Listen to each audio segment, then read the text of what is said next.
Hello, welcome to this game review. And we'll have a look at a game from the London system, which was basically in the Dutch defense, where White somehow couldn't find a good plan to continue after Black's opening didn't really go too accurately. So let's take a look.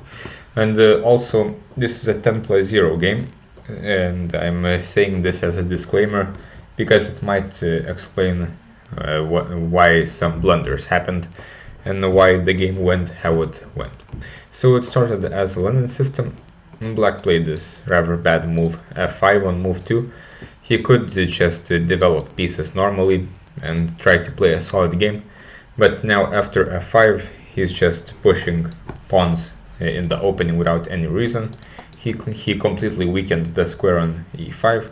Of course, this is possible. This is called the Stonewall structure, where Black puts all of his pawns like this, but it has big drawbacks.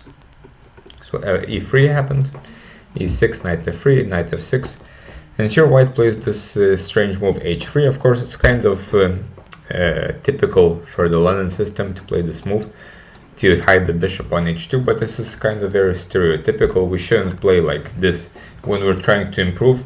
In this position specifically, h3 has no point because knight h5 is not an issue, and White still has more useful moves, for example c4, knight c3, developing the pieces. And if White runs out of useful moves, then we play something like h3. Here bishop d6, and now one of the problems is White can't play bishop g3 to take back with the h-pawn. So knight e5 happened. And the idea of knight e5 is usually to attack on the king side somehow, but here again White is not developed at all. He should try to develop his pieces first and then move around the same piece twice. These are the basic opening principles. So either play c4 to attack the center a little bit, or just develop pieces. And these double pawns are very good for White, as the square is weak and White has access to the e6 pawn. So knight e5, castles, knight d2, knight d7, a3. So this is also a very strange move. With a3 here I don't see any point at all, and if we play moves like this, the point should be obvious. We cannot waste time like this in the opening unless we're sure that this move is useful. We shouldn't make it, similar to h3.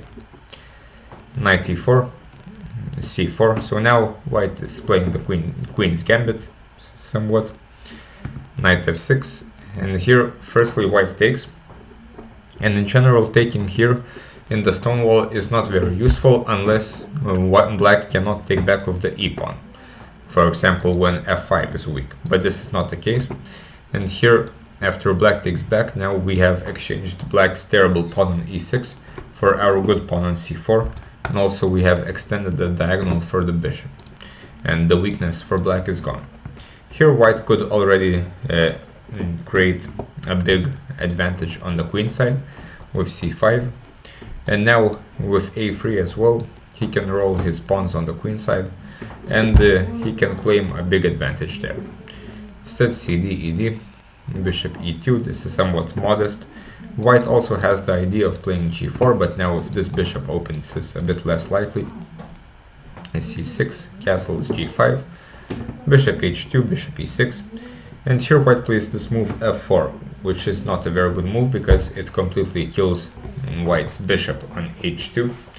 If he wants to play f4, he should first consider maybe exchanging these bishops and then playing f4 to not leave himself with a terrible piece.